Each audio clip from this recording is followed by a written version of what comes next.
Yan mga kapadyak, lapit na lang ta sa Banwa. Sang dingli, makapangapi na kita. Sa Banwa ka dingli. Mera prod tabi nga ginagyan mo.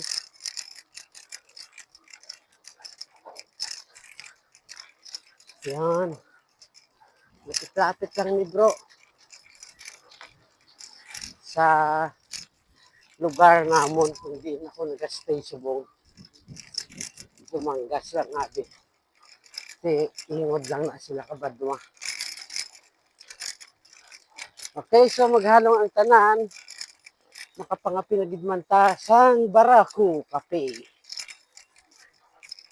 Manamit na itong ilang kape.